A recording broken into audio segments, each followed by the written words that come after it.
में ही घूम रहे हैं। आज हमारा राग, हमारा अनुराग, हमारा प्रेम, हमारी प्रीति, हमारा स्नेह जिस में होगा बंधुओं, अंत समय में हमें वही याद आएगा।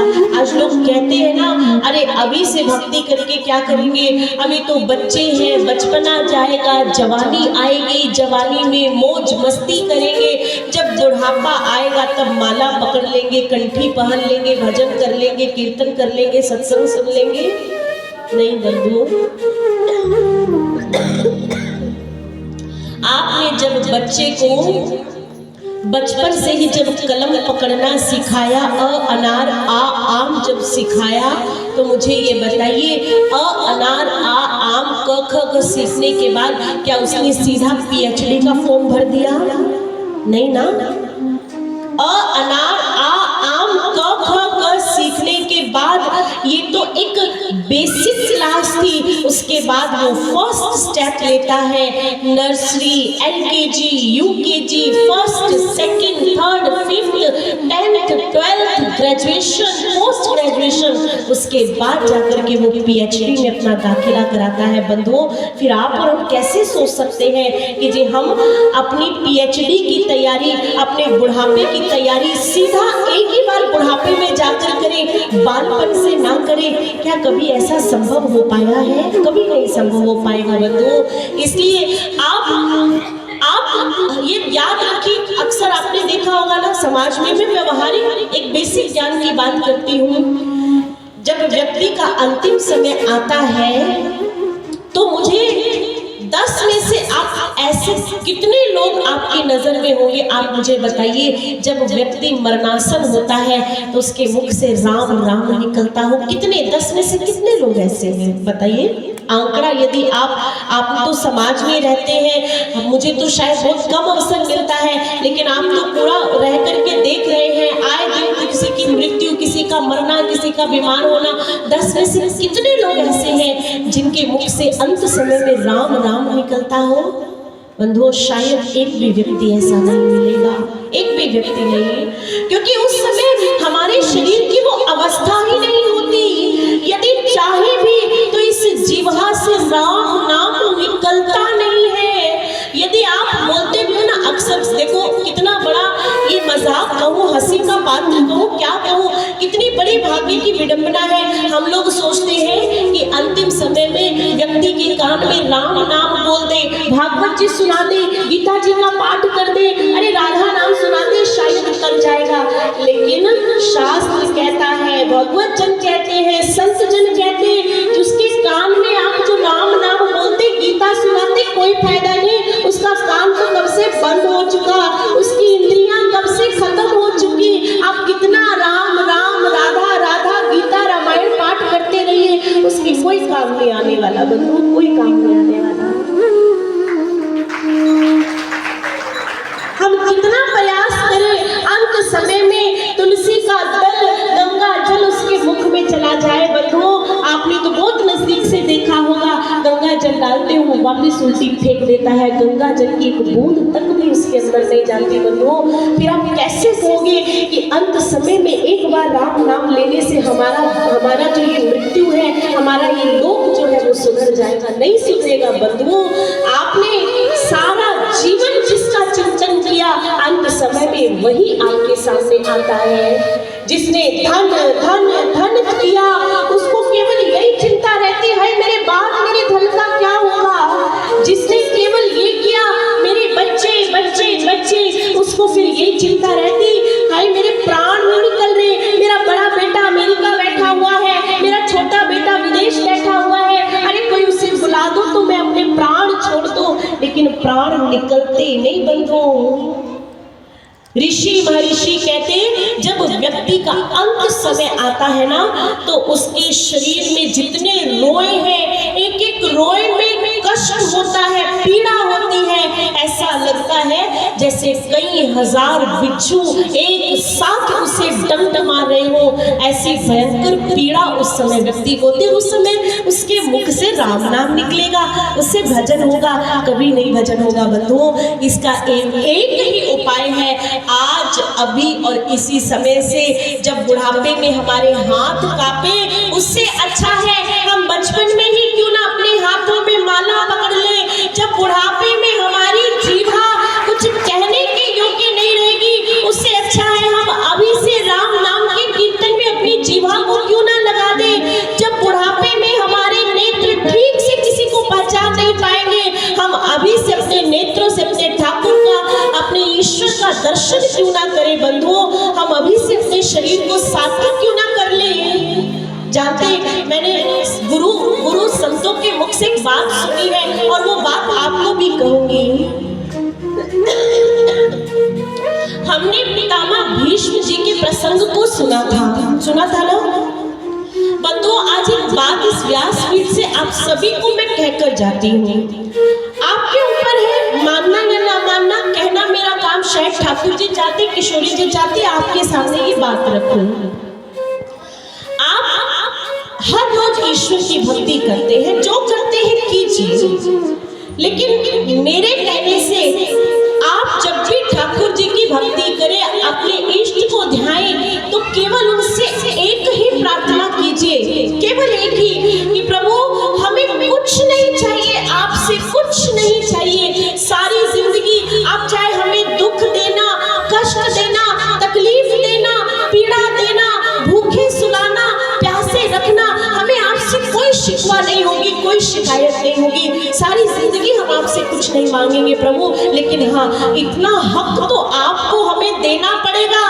जिस दिन मेरी अंतिम घड़ी आएगी, जिस दिन मेरा अंतिम श्वास मेरे गले में अटका होगा, जिस दिन मेरी मृत्यु मेरे सामने खड़ी होगी, उस दिन काल मेरा हाथ ना पकड़े, उस दिन आप साक्षात मेरे सामने आकर मेरा हाथ पकड़कर मुझे अपने धाम ले जाना ठाकुर जी। बस इतना हक हमें दे देना, इतनी कृपा हम पर कर देना। आप रोज ये प्रार्थना करो बंधुओं, रोज करो कि प्रभु जैसे पितामह की गति आपने की, हम ये तो नहीं कहते कि आप वैसी गति करो, वैसे कर्म तो नहीं है, लेकिन आपसे प्रार्थना तो जरूर करेंगे ठाकुर जी। इस प्रार्थना के लिए सारे जीवन हम आपसे कुछ नहीं मांगेंगे, ये हमारा वादा है। और बंधुओं, ये वादा तभी करना जब निभा पाओ। ये भी बात है, झूठा वादा मत करना, ये बात तो मैं आपको कह के जाती हूँ। ये वादा ठाकुर जी से तभी करना जब अपने वादे के पक्के हो सको। प्रेमी कभी झूठ नहीं बोलता ना। संसार में देखो, जब एक लड़के को लड़की से प्रेम होता है ना, सब छोड़ देता है, रिश्ते नाते घर परिवार, उसके लिए पूजनीय केवल अपना प्रियतम, अपनी प्रियतमा हो जाती है। उसे ये लगता है बस 5 मिनट मुझे 1 सेकंड के लिए देखने को मिल जाए, होता है कि नहीं? मुझे बस एक बार उसकी आवाज सुनने के लिए मिल जाए, मैं बस एक बार उसे देख लूं, तो फिर मैं पूरी जिंदगी ना देखूं, मुझे कोई फर्क नहीं पड़ेगा। बंधुओं, जब एक संसार का प्रेम इतना तड़प सकता है, तो आप और हम अपने प्रभु के प्रेम के लिए क्या 2 आंसू नहीं बहा सकते? क्या उनके लिए हम जरा सा भी नहीं प्रयास कर सकते? बंधुओं, करके देखो, वो तो तैयार बैठा हुआ है, देरी तो हमारी ओर से है। आज भरत जी ने ये प्रमाणित कर दिया कि यदि जीवन में सांसारिक वस्तुओं से राग रखोगे, सांसारिक वस्तुओं से यदि मोह रखोगे, तो फिर तुम्हें नरकों की आग में जाना ही पड़ेगा वापिस। श्रीमद् भागवत जी के 5वें स्कंद के भीतर नरकों की भयंकर यातना का पूरा वर्णन है, उठाकर पढ़ लेना बंधुओं। आज मेरे पास इतना समय नहीं कि मैं वो सारा प्रसंग आपके बीच में रखूं, क्योंकि आज बहुत सारे प्रसंग हैं, उत्सव है हमारे बीच में। जब 6वें स्कंद में श्री सुखदेव मुनि महाराज जी प्रवेश करते हैं, तो यहाँ महर्षि वेद व्यास जी ने एक संवाद का वर्णन किया है।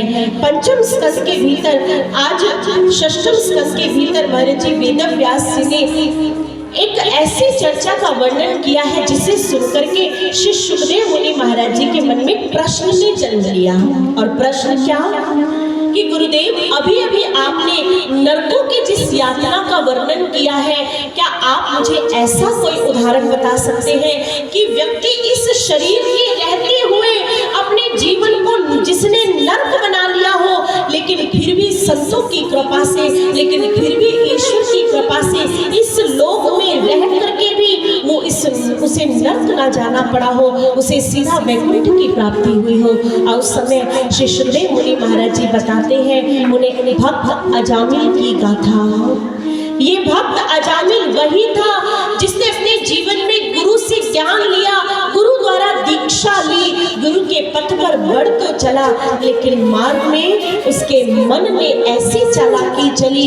गुरुदेव ने जब आज्ञा दी, अजामिल जब तू मेरे दर्शन करने आता है ना, तो नगर के भीतर से नहीं, नगर के बाहर वाले रास्ते से आना।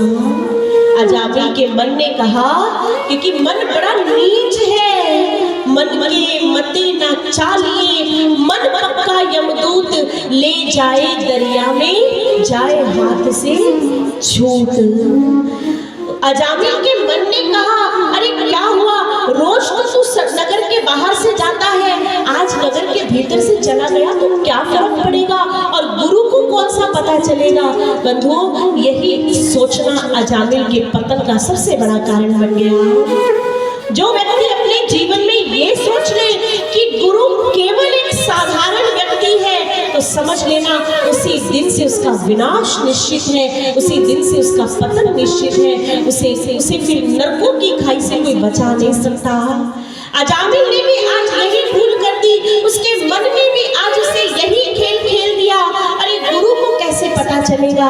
आज अजामिल नगर के भीतर में गया और आज अजामिल ने नगर की चकाचौंध को देखा, नगर के वैभव को देखा, आंखें चौंधिया गई। और इस पर भी सबसे बड़ा बात क्या बना कि आज उसने नगर वधू को, एक वैश्या को वैश्यावृत्ति करते हुए देख लिया। आंखों में वो दृश्य बस गया। गुरु के दरबार पहुंचा तो, लेकिन आज सत्संग में मन नहीं लग रहा। वो अजामिल जो अपने गुरु के चेहरे को एक चकोर की तरह देखता रहता था, ताकता रहता था, आज गुरु के चेहरे पर दृष्टि टिक नहीं रही। बार बार आंखों के सामने उसी वैश्या का चेहरा घूम रहा है। अरे कब विचार खत्म होंगे, कब मैं जाऊंगा, कब से फिर मेरी आंखों को शीतलता प्रदान होगी। आज मन ने अजामिल को नर्क के द्वार पर लाकर खड़ा कर दिया। और बंधुओं, हम सभी जानते हैं गुरु आज्ञा की अवहेलना का दंश उसे कैसा भोगना पड़ा। अजामिल ने केवल उस वैश्या से स्नेह ही नहीं, अपितु उससे विवाह भी किया। जब विवाह किया, समाज ने बहिष्कृत कर दिया। अजामिल ने नगर से बाहर एक पर्ण कुटी बना करके वहां रहने लग गया अपनी पत्नी के साथ। अब समाज से बहिष्कृत होने के कारण जीविका का कोई साधन नहीं। शुरू के दिनों में तो कंद मूल फल खा करके गुजारा किया, लेकिन जब परिवार बढ़ने लगा, संतान होने लगी, अब उसकी जीविका पूरी कैसे हो, तो धीरे धीरे अजामिल ने पशुओं को मारना और उनके मांस को खाना शुरू कर दिया। अब यदि इसी से मन नहीं भरा तो अपने परिवार का भरण पोषण करने के लिए चोरी, डकैती, लूट पाट, लोगों को मारना तक शुरू कर दिया। आज इस मन ने अजामिल को कहाँ लाकर खड़ा कर दिया। और कहते, एक रोज अपने परिवार के जीविकोपार्जन के लिए जब अजामिल घर से बाहर गया, वहाँ संतों की टोली आई और संत ने आज पहली बार उसकी पत्नी ने, अजामिल की पत्नी ने संतों के मुख से सुना, भक्त अजामिल है क्या। उसकी पत्नी तो वही नेत्रों से अश्रु बहने लगे। आज तक मेरे पति को किसी ने भक्त नहीं कहा। कोई चोर कहता, कोई डाकू कहता, कोई लुटेरा कहता, कोई पशु कहता, लेकिन आज मेरे द्वार पर ये कौन है जिसने मेरे स्वामी को आज भक्त कहकर पुकारा। सामने देखा संतों की टोली है, गदगद हो गई, आसन लगाया। संतों ने कहा, देवी हम कुछ देर यहाँ विश्राम करेंगे, कुछ जल पान यदि है तो करा दो। शीतल जल पिलाया और शीतल जल पिलाकर अभी और उनके खान पान की व्यवस्था देख ही रही थी कि उसी समय अजामिल आ जाते हैं। और अजामिल ने जैसे ही संतों को अपने दरवाजे पर देखा, क्रोध में आ गया। अरे तुम कौन हो, यहाँ तुम्हारा साहस कैसे हुआ मेरे यहाँ बैठने का। अरे मैं कहता हूँ अभी इसी समय मेरी कुटिया से बाहर निकल जाओ। संतों ने कहा, अरे अरे अरे भक्त अजामिल, अरे इतना क्रोध किस लिए। अरे हम तो भगवान के दास हैं, कुछ देर के लिए तुम्हारे यहाँ बाद चले जाएंगे। अरे इसमें तुम्हारा क्या बिगड़ जाएगा? अरे क्या आपको सुनाई नहीं दिया? मैं तुमसे कहता हूँ अभी इसी वक्त मेरी कुटिया से बाहर चले जाओ। अपने आप जाते हो या मैं तुम्हें धक्के देकर बाहर निकालूं? संतों ने कहा अरे अजामिल, अरे आखिर इतना भी क्रोध क्यों? अरे इतना भी रूखापन क्यों? हम यहाँ तुमसे कुछ लेने थोड़ी आए हैं। यदि कुछ लोगे भी तो भी मैं नहीं देने वाला। अब यहाँ से जाओ या मैं धक्का देकर तुम्हें घर से बाहर निकालूं। संतों ने कहा अजामिल, आए तो है, तुम्हारा कल्याण किए बिना तो यहाँ से वापस नहीं जाएंगे। कल्याण करके तो जाएंगे, क्योंकि ईश्वर ने हमें तुम्हारे द्वार पर भेजा है। इसलिए आज यहाँ से हम तुमसे कुछ ना कुछ लेकर जरूर जाएंगे। कहो जो हम मांगेंगे वो तुम मुझे दोगे? अजामिल ने कहा अजीब जबरदस्ती है। अरे मैं तुमसे कह रहा हूँ कि तुम मेरे घर से यहाँ से वापस ले जाओ। एक क्षण भी मैं तुम्हें यहाँ बर्दाश्त नहीं कर सकता और तुम मुझसे कोई मांगना करते हो। एक फूटी कौड़ी भी मैं तुम्हें नहीं देने वाला। यहाँ से वापस हो जाओ। संतों ने कहा अजामिल, हम तुमसे कोई धन नहीं मांगेंगे, हम तुमसे आज एक वचन चाहते हैं। कहो हमें वचन दोगे तभी हम अपनी बात आगे रखेंगे।